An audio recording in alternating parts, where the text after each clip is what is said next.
Friar Bacon, His Discovery of the Miracles of Art, Nature, and Magic. By Roger Bacon. The Translator to the Reader. A prejudice I much lessens the nobleness of the subject. Bacon's name may bring at the first an inconvenience to the book, but Bacon's ingenuity will recompense it ere he be solidly read. This as an apology is the usher to his other works, which may happily breathe a more free air hereafter, when once the world sees how clear he was, from loving negromancy. 'Twas the Pope's smoke which made the eyes of that age so sore, as they could not discern any open-hearted and clear-headed soul from an heretical phantasm. The silly friars envying his too prying head, by their craft had almost got it off his shoulders. It's dangerous to be wiser than the multitude, for that unruly beast will have every overtopping head to be lopped shorter, lest it plot, ruin, or stop the light, or shadow its extravagancies. How famous this friar is in the judgment of both godly and wise men, I refer you to the probatims of such men, whose single authorities were of sufficiency to equalize a jury of others, and as for the book, I refer it to thy reading. As for myself, I refer me to him, whom I serve, and hope thou wilt adore. How do you find this book? Any thoughts about the book or the author? Any suggestion for improvement? Please take a moment to share your thoughts in a comment. If you like it, share it with your friends who might enjoy it as well. Subscribe to keep in touch. That singular mathematician, learned beyond what the age he lived in did ordinarily bring forth, Roger Bacon, an Oxford man, and a friar Minorite. The testimony of Gabriel Powell in his book of Antichrist in preface, page 14. Roger Bacon, an Englishman, a founded scholar of Merton College in Oxford, a very quick philosopher, and withal a very famous divine, he had an incredible knowledge in the mathematics. But without necromancy, as John Ballius doth report, although he be defamed for it by many, now this man after he had sharply reproved the times wherein he lived. These ere hours, saith he, speak Antichrist present. Nicholas the fourth Pope of Rome did condemn his doctrine in many things, and he was by him kept in prison for many years together, as Antonine hath it in his chronicle. He flourished in the year of our Lord, 1270. John Gerhard Vossius in his book of the Four Popular Arts, printed at Amsterdam, 1650, is everywhere full of the praises of Bacon, as in the year 1252. About these men's time Roger Bacon also flourished, an Englishman, and a monk of the order of St. Francis. Who as he had dived into all arts and sciences, so also he writ many things of them, he was a man both learned and subtle unto a miracle, and did such wonderful things by the help of mathematics, that by such as were envious and ignorant. He was accused of diabolical magic, before Pope Clement IV, and for that cause was detained in prison by him for some time. Joe Picus, Earl of Mirangela, the phoenix of all the wits of his age, calories him likewise, very ingenious. Moranlicus also commends highly his optics. He was buried at Oxford in the monastery of the monks of his own order, anno 1284. So chapter 35. Point 32. Anno 1255. So chapter 60. 13, of music, anno 1270. So chap. 70.7. 1270, Roger Bacon flourished in England, man wonderfully learned. And chap. 71.8. Anno 1270. Roger Bacon, a Franciscan monk, and a divine of Oxford, was famous amongst the English in all sorts of sciences, a man of so vast learning, that neither England, no nor the world beside, had almost anything like or equal to him. And either by envy or ignorance of the age, wherein he lived, was accused of magic. He in the meantime did write and recommend to the memory of posterity, a book of weights, of the centers of heavy things, of the practics of natural magic, and for he was a man well versed in all sorts of study, very learned in the Latine, Greek and Hebrew tongues, a mathematician every way accomplished, and very skillful both in philosophy, physic, law and divinity. Chapter 1. Of and against fictitious apparences and invocation of spirits. A letter sent by Friar Roger Bacon. 2. William of Paris. Concerning both the secret operation of nature and art, as also the nullity of magic. That I may carefully render you an answer to your desire, understand, nature is potent and admirable in her working, yet art using the advantage of nature as an instrument, experience telephones us, is of greater efficacy than any natural activity. Whatsoever acts otherwise than by natural or artificial means, is not humane, but merely fictitious and deceitful. We have many men that by the nimbleness and activity of body, diversification of sounds, exactness of instruments, darkness, or consent, make things seem to be present, which never were really existent in the course of nature. The world, as any judicious eye may see, groans under such bastard burdens. A juggler by an handsome sleight of hand, will put a complete lie upon the very sight. The Pythonisi sometimes speaking from their bellies, otherwhile from the throat, than by the mouth, do create what voices they please, either speaking at hand, or far off, in such a manner, as if a spirit discoursed with a man. And sometimes as though beasts bellowed, which is all easily discovered by private laying hollow canes in the grass, or secret places, for so the voices of men will be known from other creatures. When inanimate things are violently moved, either in the morning or evening twilight, expect no truth therein, but downright cheating in cousinage. As for consent, men by it may undertake anything they please, if so be they have a mutual disposition. These I mention, as practices wherein neither philosophical reasons, art, or power of nature is prevalent. Beyond these there is a more damnable practice, when men despising the rules of philosophy, irrationally call up wicked spirits, supposing them of energy to satisfy their desires. In which there is a very vast error, because such persons imagine they have some authority over spirits, and that spirits may be compelled by humane authority, which is altogether impossible. Since humane energy or authority is inferior by much to that of spirits.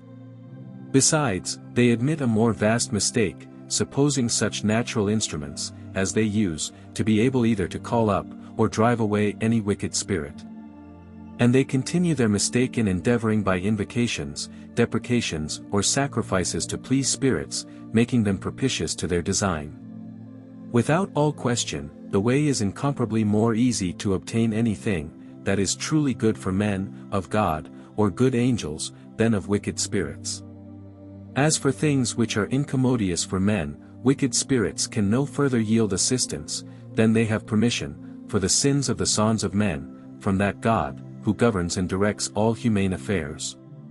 Hence therefore I shall conclude, these things being beyond, or rather against the rules of wisdom, no true philosopher did ever regard to work by any of these 6 ways. Chapter 2.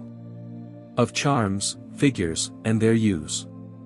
What men ought to believe touching figures, charms, and such stuff, I shall deliver my opinion. Without doubt there is nothing in these days of this kind, but what is either deceitful, dubious, or irrational, which philosophers formerly invented to hide their secret operations of nature and art from the eyes of an unworthy generation. For instance, if the virtue of the lodestone, whereby it draws iron to it were not discovered, some one or other who hath a mind hereby to cozen the people, so goes about his business. As lest any bystander should discover the work of attraction to be natural, he calls figures, and mutters forth some charms. Thus many things lie dark in philosophical writings, in which the wiser sort of readers will express so much discretion, as reject the figures and charms, eyeing the works of nature and art, that so they may see the mutual concurrence of animate and inanimate creatures, occasioned by nature's conformity, not any efficacy of figures or charms. This is the cause why the unlearned crew have judged such natural or artificial operations to be merely magical. And some fond magicians believe, that their casting of figures and charms was the sole cause of such operations. Hereupon leaving their natural and artificial operations have stuck close to their erroneous casting of figures and charms. And thus they both have by their own folly deprived themselves of the benefit of the other's wisdom. In times past, godly and religious men, or rather God himself, or his good angels composed several prayers which yet may retain their primitive virtue. As to this day, in several countries certain prayers are made over hot irons, and water in the river, and by which the innocent are cleared, and guilty condemned, yet all this is done by the authority of the Church, and her prelates. Our priests exercise their holy water, Num 5, as formerly the Jews did in the Old Testament, in making the water of trial, whereby the wise was tried, whether she were an adulteress, or honest. Not to instance in others of the like nature. Concerning those secrets, which are revealed in magicians' writings, although they may contain some truth, yet in regard those very truths are enveloped with such a number of deceits, as it's not very easy to judge betwixt the truth and falsehood. They ought all worthily to be rejected. Neither must men be believed, who would assure us, that Solomon, or some other of our sage progenitors were authors of such books, because those books are not received either by the Church's authority, or by any prudent men, but only by a few cheating companions to be the work of such men. Mine own experience assures me they compose and set forth new works and inventions of their own, in lofty high-flown expressions, the more colorably to make their lies passe under the shelter of the text. Prefixing some specious titles, the better to set them off, impudently ascribe such bastard births to famous authors. Figures are either composed of words involved in the forms of letters, invented to contain the sense of some speech or prayer, oriones, or they are made according to the face of the heavens in proper and select seasons. The figures of the former sort must have the same sentence that I gave of prayers formerly, as for figures and sigillus. Impressions of the other kind, unless they be made in their peculiar seasons, they are not of any efficacy. And hence it is that all wise men think they effect nothing, who only go according to their prescribed characters, not at all regarding more than the bare external for me.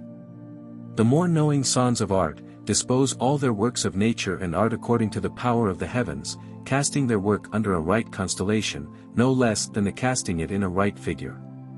Now in regard there is much difficulty to discern the motion of celestial bodies, many are cozened, and very few know, how to begin their work either profitably or truly. Hence it comes to pass, that the crowd of judicious mathematicians and star-gazers effect little, and that unprofitable, while the more expert professors, who sufficiently understand their own art, attain many conveniences both by their operations and judgments in select and proper opportunities. And yet let us take notice, how the physician, or he that would re-erect a drooping soul, affects his design by the use of figures or charms, which in themselves are merely fictitious, as Constantine the physician is of opinion. Thus some think the king's evil is cured, by creating a belief the touch of the king can cure.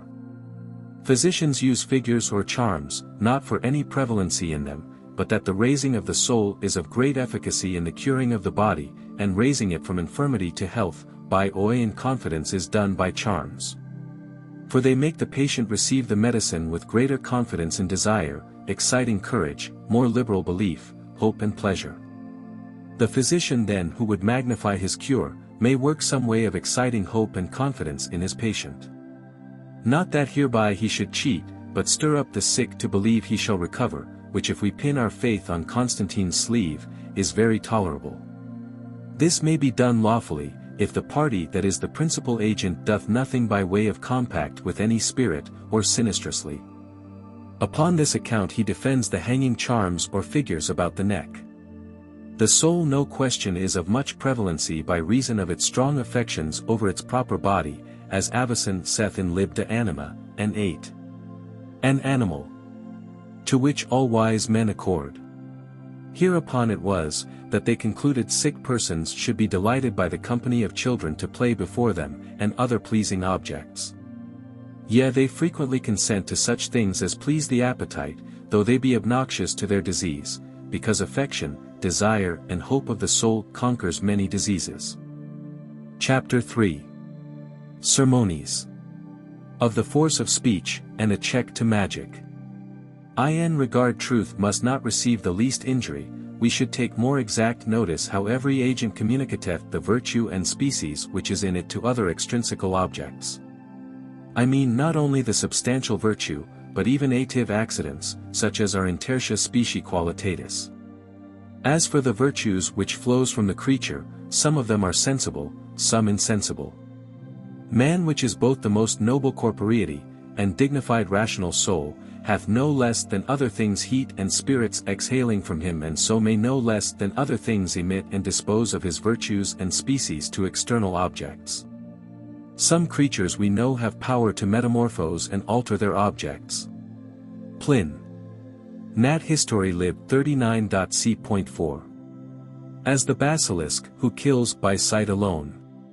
The wolf, if she first see a man before the man see him, makes the man hoarse.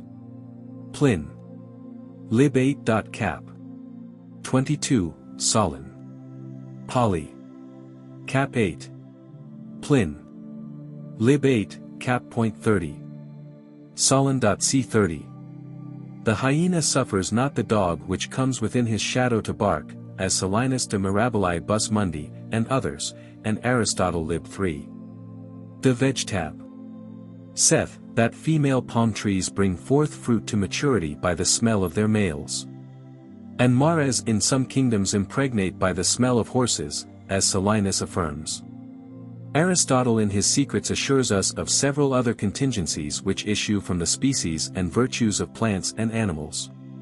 Hence I argue, if plants and animals, which are inferior in dignity to our humane nature, can emit, then surely may man more abundantly emit species, virtues and colors to the alteration of external bodies.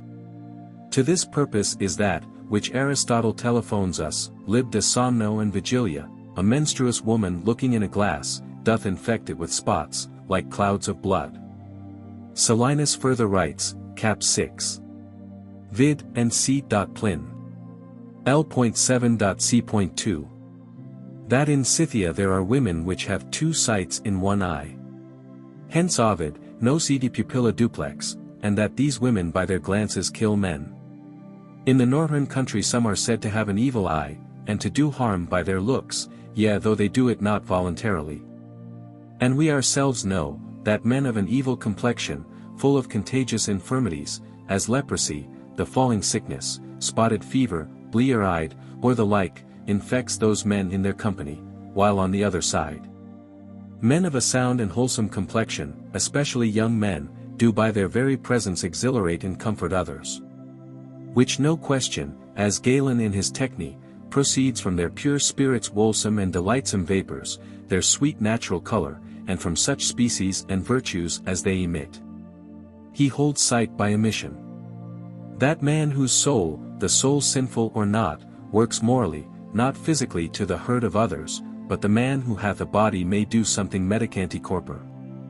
Is defiled with many heinous sins, his body infirm, his complexion evil, and hath a vehement fancying desire to hurt his neighbor, may bring more inconveniences, than another man. The reason may be, the nature of complexion and infirmity yields obedience to the thoughts of the heart, and is more augmented by the intervention of our desires. Hence it is that a leprous person, who is solicitous, desirous and fancying to infect some one or other in the room, may more easily and forcibly effect it, than he which hath no such intention, fancy or desire. For, as Avicen observes in the four-sided place, the nature of the body is obedient to the thoughts, and more intent fancies of the soul. And, as Avicen in the 3D Metaph affirms, the thought is the first mover, after that the desire is made conformable to the thought, then after that the natural virtue, which is in the members, obeys the desire and thought, and thus it is both in good and bad effects. Hence it is that a young man of a good complexion, healthful, fair, well-featured body, having his soul not debauched with sin, but of a strong fancy and vehement desire to compassate the effecting of some magnificent design, withal adding the power of his virtues, species and natural heat, he may by the force of these spirits, species, vapors and influences work both more powerfully and vehemently, than if he should want any of these foregoing qualifications, especially strong affections and forcible imaginations.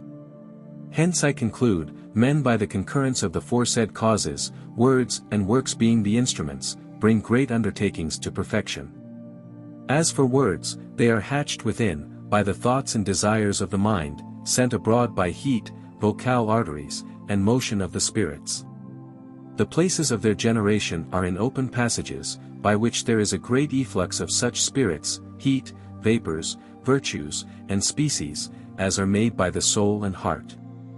And therefore words may so far cause alterations by these parts or passages, as their nature will extend. For it's evident, that breathings, yawnings, several resolutions of spirits and heat come thorough these open passages from the heart and inward parts. Now if these words come from an infirm and evil complexionated body, they are constantly obnoxious. But if from a pure sound and wholesome constitution, they are very beneficial and comfortable. It's clear then, that the bare generation and prolation of words joined with desire and intention are considerable in natural operations. Hereupon we do justly say, vox viva magnum habet virtutum, living words are of great virtue. Not that they have any such virtue of doing or undoing, as magicians speak of, but only they have the virtue of nature, which makes me put in this caution of being extreme cautelous herein. For a man may, as many have already done, err on both hands, some wholly denying any operation of words, others superfluously decline to a magical use thereof. Our duties should be to have a care of such books, as are fraught with charms, figures, orisons, conjurations, sacrifices, or the like, because they are purely magical. For instance, the book De Officiis Spirituum Liber de Mort Animi, Liber de Arte Notoria with infinite others, containing neither precepts of nature or art, having nothing save magical fopperies. Yet herewithal we must remember, there are many books commonly reputed to be magical, but have no other fault than discovering the dignity of wisdom. What books are suspicious, and what not, every discreet reader's experience will show him. The book which discovers natural or artificial operations embrace, that which is void of either or leave both, as suspicious and unworthy the consideration of any wise man. 'Tis usual with magicians, to treat of both unnecessary and superfluous subjects. 'Twas excellently said of Isaac, in Lib de Febribus, the rational soul is not impeded in its operations, unless by the manacles of ignorance. And Aristotle is of opinion, in Lib Secret, that a clear and strong intellect, being impregnated by the influences of divine virtue, may attain to anything which is necessary. And in 3D Meteor, he saith, there is no influence or power, but from God. In the conclusion of his Ethics, there is no virtue, whether moral or natural without divine influence. Hence it is, that when we discourse of particular agents, we exclude not the regiment of the universal agent, and first cause of all things. For every first cause hath more influence on the effect, than any second cause, as he speaks in the first proposition of Causes. Chapter 4. Of Admirable Artificial Instruments. That I may the better demonstrate the inferiority and indignity of magical power to that of nature or art, I shall a while discourse on such admirable operations of art and nature, as have not the least magic in them, afterwards assign them their causes and frames. And first of such engines, as are purely artificial. It's possible to make engines to sail withal, as that either fresh or salt water vessels may be guided by the help of one man, and made sail with a greater swiftness, than others will which are full of men to help them. It's possible to make a chariot move with an inestimable swiftness, such as the currus falcati were, wherein our forefathers of old fought, and this motion to be without the help of any living creature. It's possible to make engines for flying, a man sitting in the midst whereof, by turning onely about an instrument, which moves artificial wings made to beat the air, much after the fashion of a bird's flight. It's possible to invent an engine of a little bulk, yet of great efficacy, either to the depressing or elevation of the very greatest weight, which would be of much consequence in several accidents, for hereby a man may either ascend or descend any walls, delivering himself or comrades from prison. And this engine is only 3 fingers high, and 4 broad. A man may easily make an instrument, whereby one man may in despite of all opposition, draw 1,000 men to himself, or any other thing, which is tractable. A man may make an engine, whereby without any corporal danger, he may walk in the bottom of the sea, or other water. These Alexander, as the heathen astronomer assures us, used to see the secrets of the deeps. Such engines as these were of old, and are made even in our days. These all of them, excepting only that instrument of flying, which I never saw or know any, who hath seen it, though I am exceedingly acquainted with a very prudent man, who hath invented the whole artifice, with infinite such like inventions. Engines and devices are feasible, as making of bridges over rivers without pillars or supporters. Chapter 5. Of Perspective Artificial Experiments. The physical figuration of rays are found out to be very admirable. Glass ses and perspectives may be framed, to make one thing appear many, one man an army, the sun and moon to be as many as we please. As Pliny in the 2D book, Nat. History chapter 30. Saith, that nature so disposeth of vapors, as 2 suns, and 2 moons, yea sometimes 3 suns shine together in the air. And by the same reason one thing may in appearance be multiplied to an infinity, in regard that after any creature hath exceeded his own virtue, as Aristotle cap. De vacuo, no certain bounds is to be assigned it.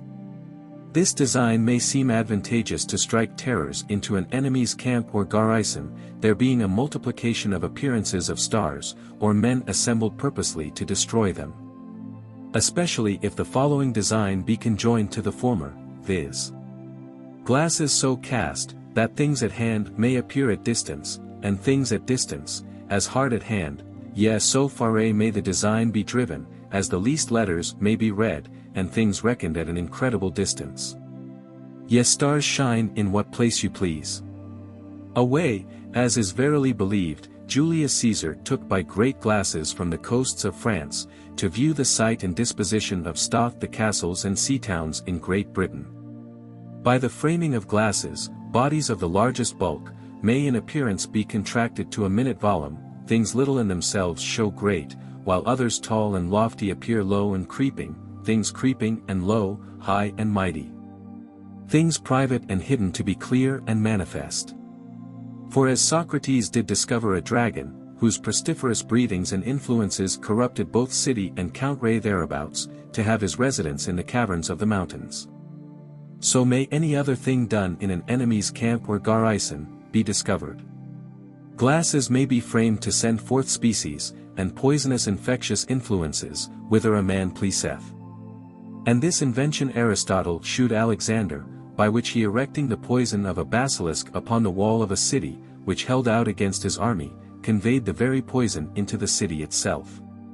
Glasses may be so framed and placed, as that any man coming into a room, shall undoubtedly imagine he sees heaps of gold, silver, precious stones, or what you please, though upon his approach to the place he shall perceive his mistake. It's then folly to seek the effecting that by magical illusions, which the power of philosophy can demonstrate. To speak of the more sublimate powers of figurations, leading and congregating rays by several fractions and reflections to what distance we please, so as any object may prove combustible. It's evident by perspectives they burn backward and forward, which authors have treated on in their books. That which is the most strange of figurations and mouldings, is the description of celestial bodies, both according to their longitude and latitude, in such corporeal figures, as they naturally move by their diurnal motion. An invention of more satisfaction to a discreet head, than a king's crown. But this will suffice as to figurations, though we might produce infinite prodigies of the like nature. Chapter 6. Concerning strange experiments. To our former discourse we may adjoin such work as are effected without figurations. We may have an artificial composition of saltpeter, and other ingredients. Or of the oil of red petrolae, oleum rubrum petroleum, and other things, or with malva, naphtha, with such like, which will burn at what distance we please, with which Pliny reports, Lib 2. Chapter 104. That he kept a city against the whole Roman army, for by casting down malva he could burn a soldier, though he had on his armor. In the next place, to these we may place the Grecian fire, ignis graecus, and other combustibles. To proceed, lamps may be made to burn, and waters to keep hot perpetually. For I know many things which are not consumed in the fire, as the salamander's skin talk, with others, which by some adjunct both are inflamed and shine, yet are not consumed, but rather purified.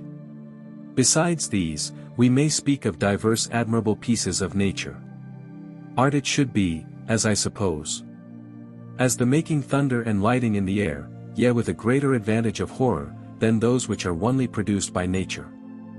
For a very competent quantity of matter rightly prepared, the bigness of one's thumb, will make a most hideous noise and coruscation. This may be done several ways. By which a city or army may be overcome, much after the fashion as Gideon overcame that vast army of the Midianites with 300 men, by the breaking of their pitchers, and shining of their lamps. Together with the sudden leaping forth of the fire, and inestimable crackings. These would appear strange, if they were designed to their just height both of proportion and matter. I might produce many strange works of another kind, which though they bring no sensible profit, yet contain an ineffable spectacle of wit, and may be applied to the probation of all such secrets, as the ignorant crew will not embrace. Such might I name the attraction, of iron to the lodestone, things so incredulous, as none save an eyewitness would believe. And in this attraction of iron, experience will show a diligent searcher, more wonders than any vulgar capacity can entertain. But to proceed to greater, and more than these. There is an attraction of gold, silver, and all other metals, by a certain stone, much after the same manner. Silver and all other metals. Plin.Historiel.36, cap.20. A liter vinegar. Besides one stone will run to the heap. Plants may have their mutual concurrence, and the parts of sensible creatures locally divided, will naturally move to a mutual embracement. The consideration whereof makes me think, that there is not anything, whether in divine or outward matters too difficult for my faith. To proceed higher, the whole power of the mathematics may compose a spherical engine, according to Ptolemy's frame in 8 Almagest, which sincerely describes both longitude and latitude of all celestial bodies. But to give them a natural diurnal motion is not in the power of the mathematics. However, a discreet headpiece would do well to try the making hereof of such materials and artifice, as it might have a natural diurnal motion. Which seems to me possible, and because many things are moved with the motion of the heavens, as comets, the sea tides, with several other things, which are turned about either in the whole or in part. Such a work might be thought more miraculous, and of a vaster benefit than anything hitherto mentioned. For the perfecting of this would frustrate all other, whether the more curious, or the more vulgar astronomical instruments, which surely would be more valuable than a king's coffers. And yet there may matters be brought to passe, which though they will not reach so near a miracle, yet of far a greater public and private profit. As the producing so much gold or silver, as we please, not by the work of nature yet accomplishment of art, seeing there may be 10 and 7 ways of gold, 8 by the mixture of silver with gold. And the first way is made by 16 parts of gold with some parts of silver, which will attain the 24th degree of gold, always augmenting 1 degree of gold with 1 of silver, and so for the mixture of brass with gold. So the last way is, X from, by the 24 degrees of pure gold without mixture of other metal. And beyond this, nature knows no further progress, as experience telephones us. Though art may augment gold in the degrees of purity, even to infiniteness, and complete silver, without the least cheat, and yet that which seems more rare than all this is, that though the rational soul hath so far its free will, as it cannot be compelled, yet may effectually be excited, induced and disposed freely to alter its affections, desires and behaviors to the dictates of another man. And this may not only be practiced upon one particular person, but upon a whole army, city, or body of a nation living under one region, if we believe experience. And this experience, Aristotle discloseth in his Book of Secrets, both of an army, region and single person. And thus I have well nigh finished my thoughts of nature and art. Chapter 7. Of retarding the accidents of old age, and prolongation of life. The furthest attainment, which the complement of art, joined with the whole energy of nature can reach unto, is the prolongation of life to a very old date. How far this is attainable, manifold experience hath shewed us. Pliny reports, lib 22. Cap.24. That Pollio, a man of a strong body and mind, lived much longer than men usually now, of whom Octavius Augustus inquiring, what course he took to live so long, was answered enigmatically, he used oil without, and mulsum within, now according to the opinion of some, it's 8 parts of water, and 9 of honey. I might produce many examples of the same quality, as that which fell out in the days of King William. A countryman ploughing in the field, found a golden vessel, containing a certain liquor, which he supposing to be the dew of heaven, washed his face withal, and drunk of it, whereby he became renewed in spirit, body and excellency. De bubulio factus est Bagelus Regis Sicily, from a ploughman he was made porter to the king of Sicily. And the Pope's letters assures us, that Almanus, held prisoner by the Saracens, through the use of a medicine lived 500 years. For the king, whose captive he was, having received this medicine from the ambassadors of the great king, and being suspicious of them, made trial hereof upon this captive, which was brought him for that purpose. And the lady of the woods in Great Brittany searching for a white hind, found an ointment, wherewith the keeper of the woods anointed his whole body, except the soles of his feet, and he lived 300 years without any corruption, save in the soles of his feet, which had some passions. We ourselves know it frequent in these days, that plain country men, without the advantage so much as of a physician's advice, live very healthfully 100 years, or little less. And these are the rather confirmed by the operations of animals, as harts, eagles, serpents, and many other, who by the efficacy of heart or stones have renewed their youth, and wise men seeing that even brutes could reach so far to their prolongation, adjudging it no less feasible by reasonable men, set themselves on the spur to find out this secret. Hereupon Artephius from his own ingenuity, having found the secrets, of stones, herbs, sensibles, and both for the knowledge of nature, and especially the prolongation of life, did rejoice, out glory, that he had lived 10-25 years. Further, to confirm this assertion of the prolongation of life, it's considerable, that man naturally is immortal, that is to say, potens non mori, hath a possibility of not dying. Yea, even after his fall, he might live 1,000 years, though by degrees the length of life was abbreviated. Hence it follows, that this abbreviation is accidental, and consequentially may be repaired in whole or in part. And upon search we shall find the accidental cause of this corruption, is not from the heavens, or any other than the defect of true government of our health. In that our fathers are corrupt and imbecile, they beget sons of a corrupt complexion and composition, and their children upon the same score are corrupted. Thus the pedigree of corruption is deprived from fathers to sons, until we settle upon our heirs an assured abbreviation of our days.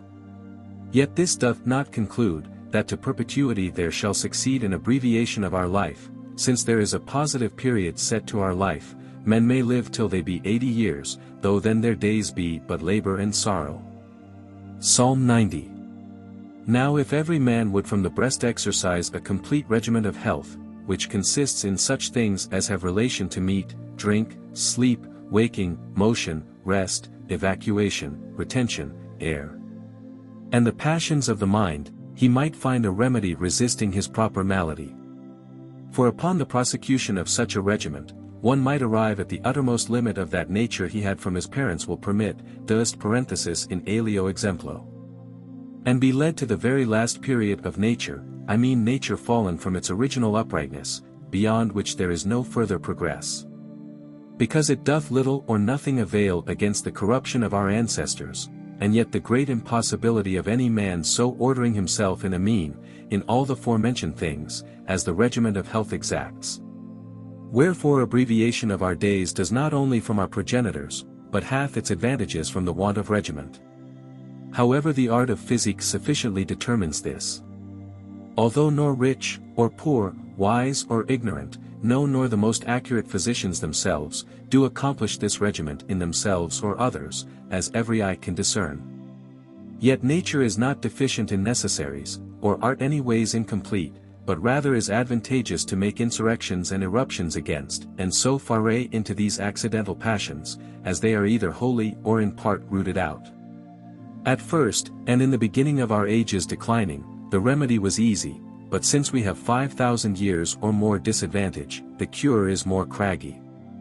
But waiving the inconveniences, wise men moved by the considerations forementioned, have endeavored to find out the means and ways, which not only are forcible against the defects of every man's proper regiment, but also against the corruptions of our parents, not that hereby they can attain to the years of Adam or Artesius, by reason of the growing corruption, but that our days may be augmented 100 years, or more, above the ordinary age of most men in these days.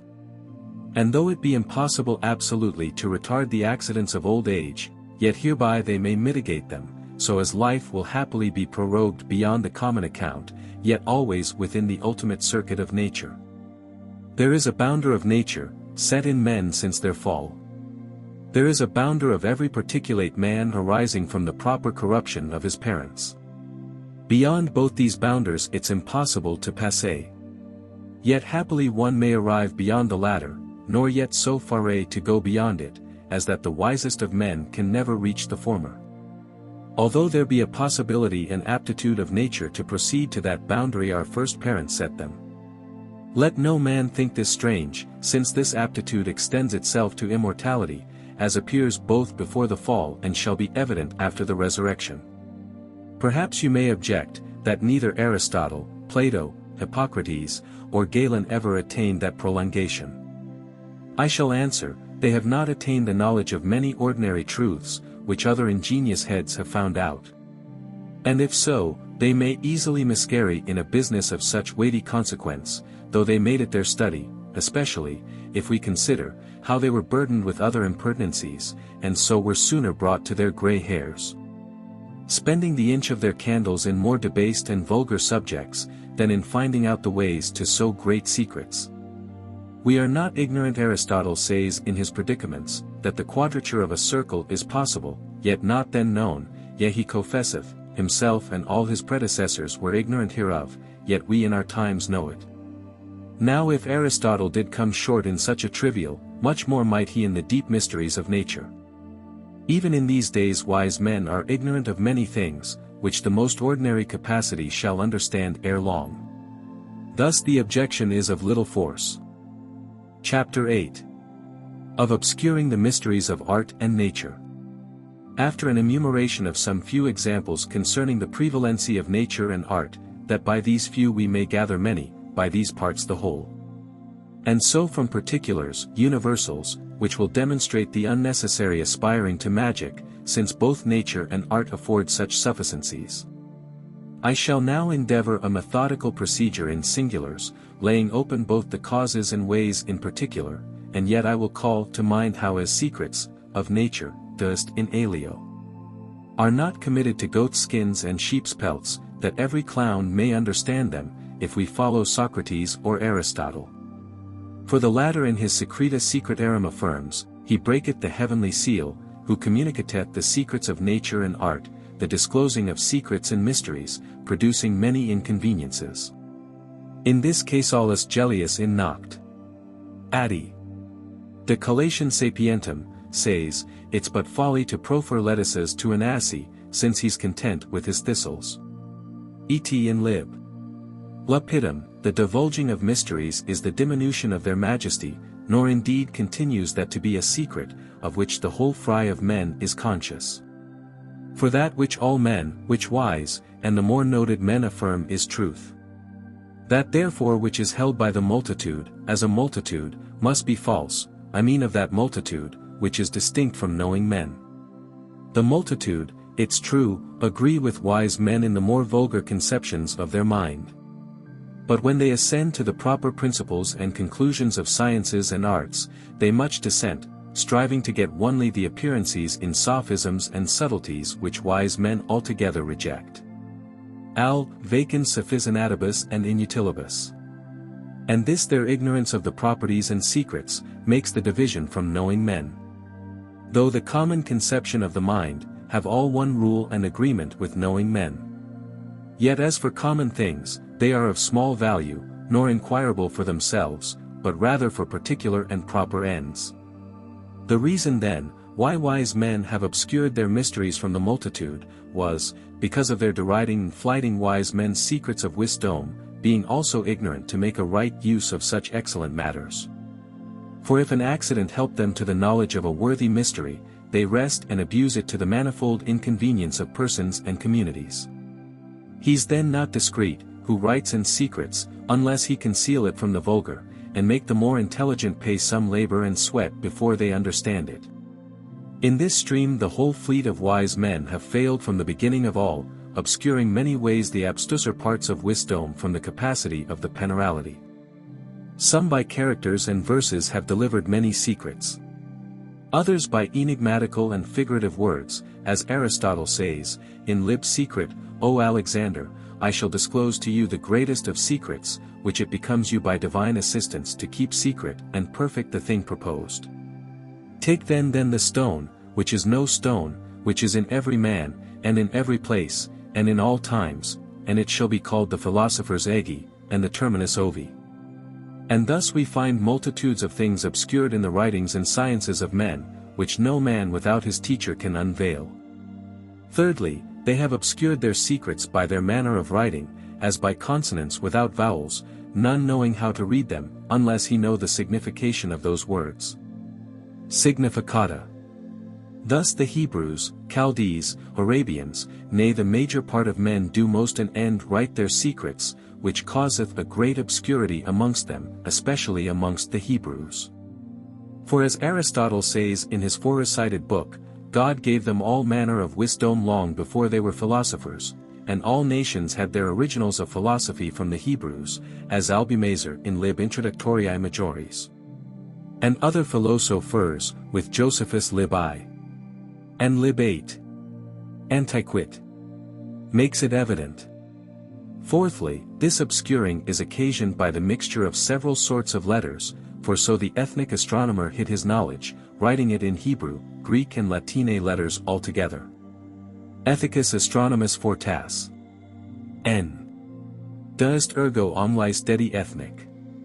Fifthly, this obscuring was by their inventing other letters, than those which were in use in their own, or any other nation, being framed merely by the pattern of their own fancy, which surely is the greatest impediment. Yet this was the practice of Artesius in Lib de Secretis Naturae. Sixthly, they used not the characters of letters, but other geometrical characters, which have the power of letters according to the several position of points, and marks. And these he likewise made use of. Seventhly, there is a greater art of obscuring, which is called ars notoria, which is the art of noting in writing, with what brevity, and in what manner we desire. This way the Latines have delivered many things. I held it necessary to touche at these obscurings, because it may fall out, I shall thorough the magnitude of our secrets discourse this way, that I may help you so far as I may. Chapter 9. In aliis Adverg. Of the manner to make the Philosophers' Egge. Now I shall methodically handle those things I promised above, the dissolving the Philosophers' Egge, and finding out the parts thereof. A work which will give beginning to other enterprises. These are enigmatical. Make a diligent purification of the calx with the waters of the alkali, and other acute waters, grind it by several contrition with the salts, and burn it, al. Contermina, with many assations, that the earth may be perfectly separated from other elements, which I hold worthy the longitude of my stature. Al melancholia staturi. Understand it if you can. For without doubt there will be a composition of elements, and so it will be part of that stone which is no stone, which is in every man, and in every place of man, and you may find this in all the seasons of the year in its place. Then take oil after the form of a saffron cheese, and so viscous first, as not to be smitten asunder by a stroke, al, insensible. Divide the whole fiery virtue, and separate it by dissolution, and let it be dissolved in acute water, of a temperate acuteness, with a slight fire, and let it be boiled till his fatness, al terrestritas. As the fatness of flesh be separated by distillation, that nothing of the unctuousness may issue forth, and let this fiery virtue be distilled in the water of urine. Afterwards boil it in vinegar, until the least part, which is the cause of adustion be dried up, and the fiery virtue may be had, but if there be no regard of it, again let it be made. Al tamifesi. Mind and search what I say, for the speech is difficult. The oil is dissolved in acute waters, or in common oil which works more expressly, or in acute oil of almonds upon the fire, al-tut. So as the oil be separate, and the spirit remain occult, in the parts of living creatures, sulfur and arsenic. For the stones, in which the oil of humidity overflows, have their terminus in the union of its parts, for there is no vehement union, but one may be dissolved from another by the nature of water, which is the subject of liquefaction in the spirit, which is the medium betwixt the dry parts and the oil. The dissolution being made there will remain in the spirit, a pure humidity, vehemently mixed with dry parts, which are moved in it, when the fire resolves it, which is sometimes called of the philosophers, sulfur fusible, sometimes oil. Other while an airy humour, sometime a conjunctive substance, which the fire separates not, sometimes camphor, and if you please, this is the philosopher's Egge, or rather the terminus and end of the Egge. And it came to us from these oils, and may be esteemed amongst the subtilities, when it is purged and separated from the water and oil in which it is. Further, the oil is corrupted by grinding it with deficiating things, as with salt or atramentum, and by assation, because there is a passion arising from the contrary. And afterwards it is to be sublimated, until it be deprived of its oleaginity, oleosua, and because it's as sulfur or arsenic amongst minerals, it may be prepared, even as it is. Yet it's better to boil it in waters, that are temperate in acuity, until it be purged and whitened. Which wholesome exaltation is made either in hot or moist fire, the distillation must be reiterated, that it may sufficiently receive its goodness, until it be rectified.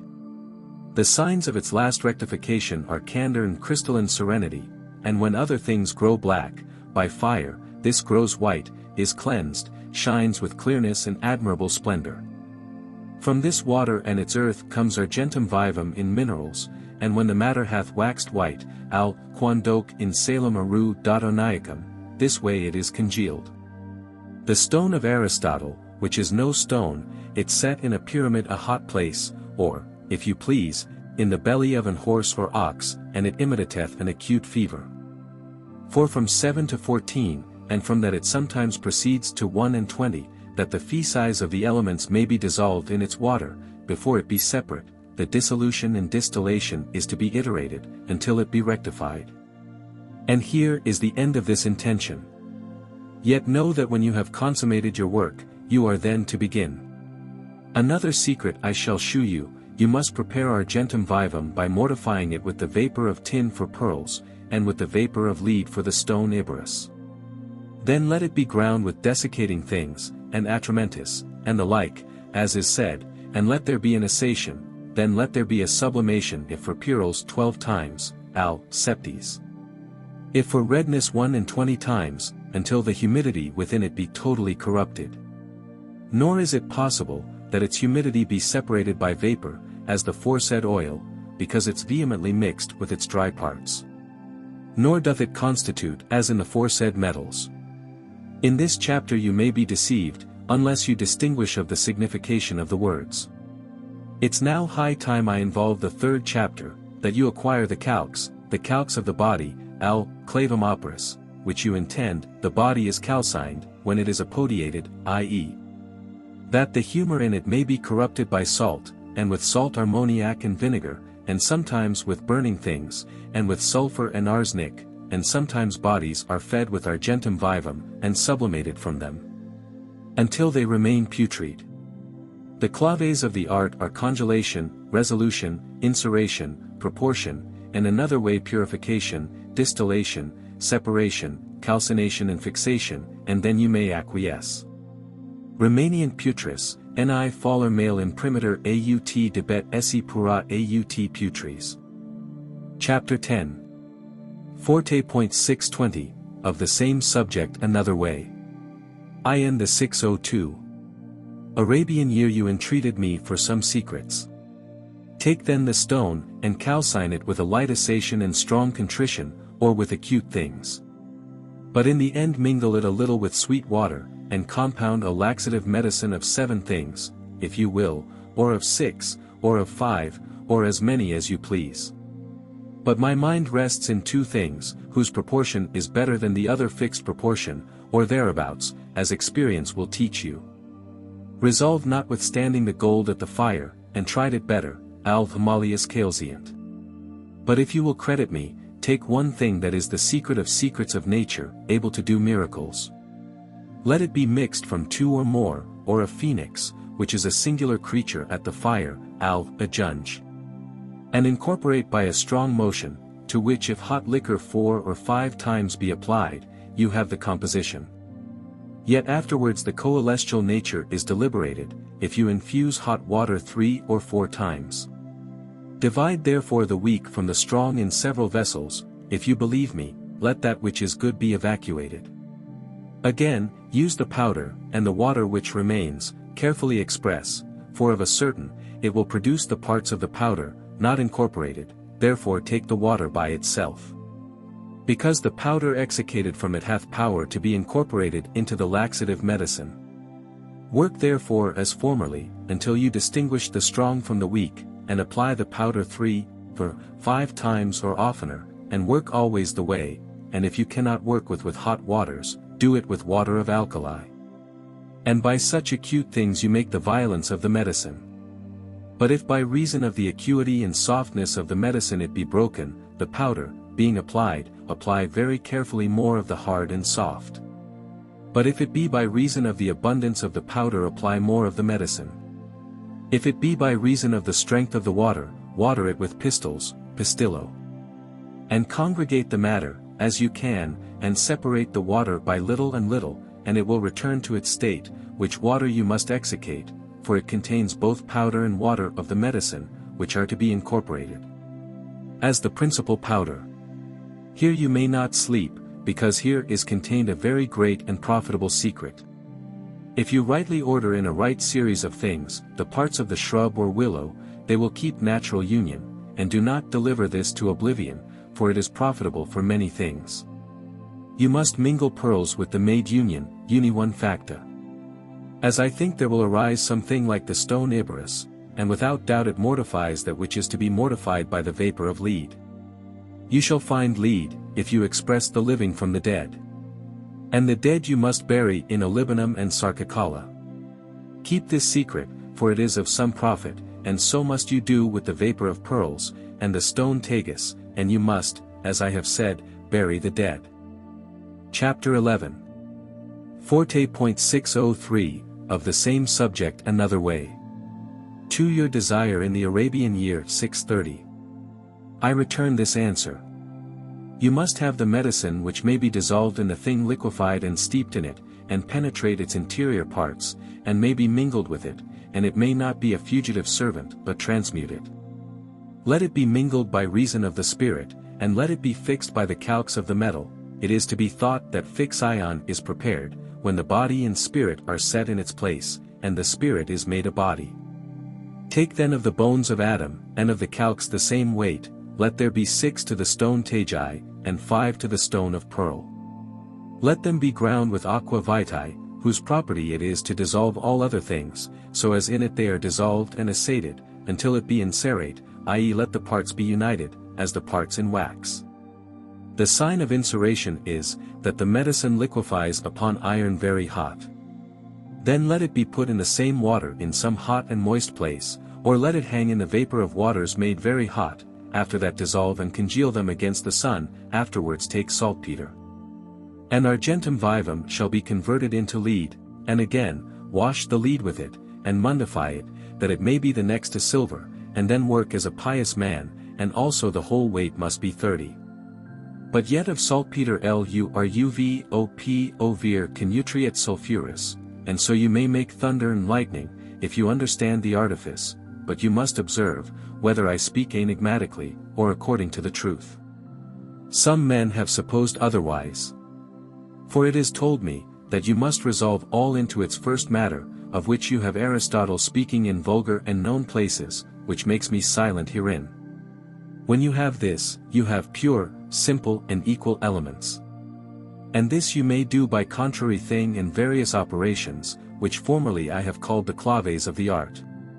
And Aristotle says, that the equality of potencies excludes action, and passion, and corruption. And these things Averroes affirms, reproving Galen. And this medicine is esteemed the more pure and simple which may be found, which is prevalent against fevers, passions of the mind and body. Farewell.